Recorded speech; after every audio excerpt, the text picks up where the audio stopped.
Hey guys, it's Steven here with Soundmind Killer Body. I wanted to go over the long head and the short head for you guys because I found a lot of varying information across the internet, and I just wanted to give you guys a short video that kind of lays both of the theories that I believe in out on video. And they're the two main theories that I've seen, and I've heard other people try to say that it's impossible to target the long head or target the short head, but we're going to focus on the two main theories. And I completely disagree with anybody that tries to say you can't target the long head or the short head. And the reasoning for that is because so many people end up overdeveloping one without the other. And if you couldn't target one of them specifically, then there's no way that one of them should be able to get bigger without the other one getting bigger. So I'm going to go over the two theories for you guys. The first one I call grip theory, and basically the idea behind this one is that relative to your grip is what's going to determine which one you're targeting. So this is going to be a supinated grip with your palms up. This is going to be a semi-supinated, neutral, or hammer grip where your palms are facing each other. And this is going to be a pronated grip where your palms are actually facing down.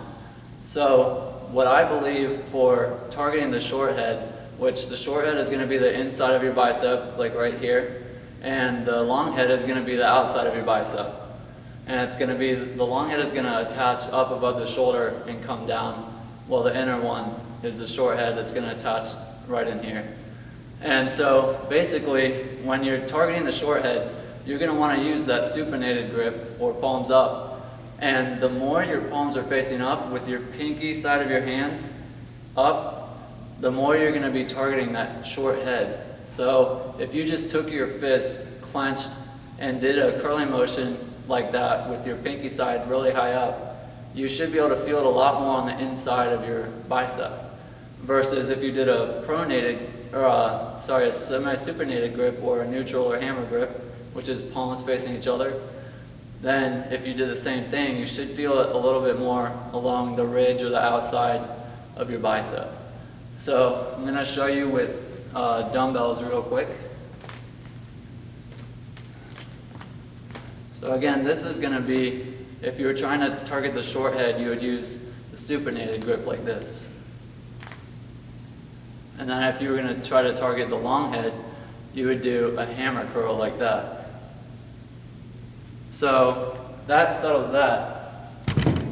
Now, as far as using a bar, like an easy grip bar or any type of barbell, what you're going to do is basically, if your grip is inside of your shoulder width, that's going to be considered targeting the long head. Well, if it's outside of your shoulder width, that's going to be considered targeting the short head. So here's an easy grip bar, and this would be targeting the long head.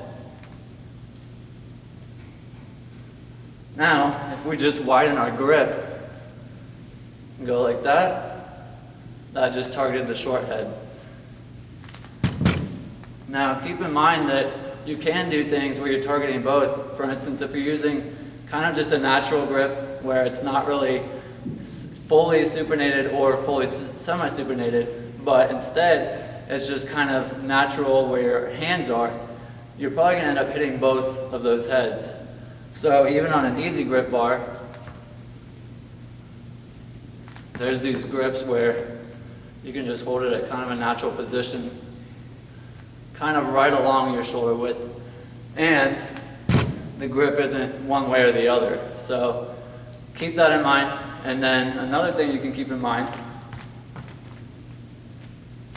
is whenever you're doing curls, you can either be targeting the long head, the short head, or if you wanted combination, start with a hammer and kind of turn it into a normal curl with the supination at the top.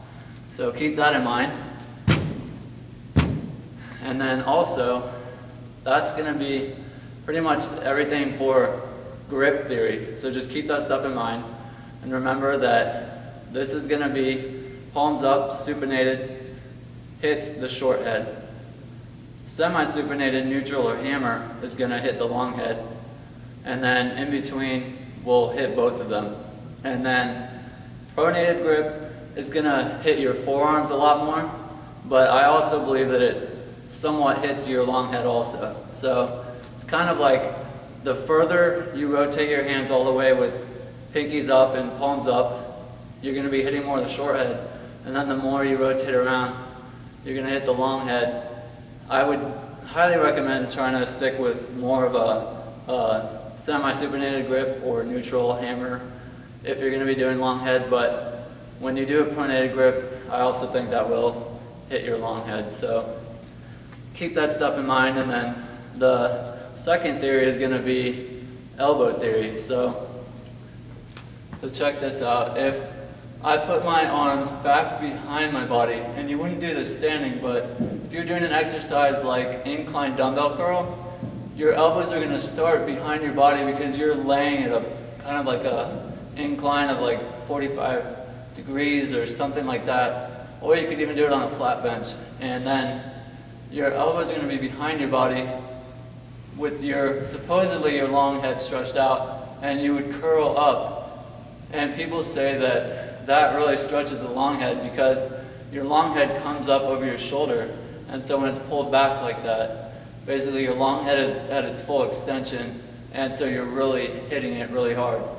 So then to hit the short head, you would do the opposite, and basically it would be considered that anything where your arms start in front of your body, you're targeting your short head.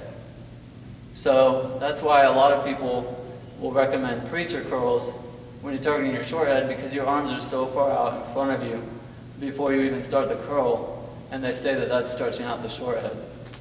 So if you guys have any questions on this or anything else, feel free to hit us up at bicepsworkouts.co, and as always, we'll catch you next time.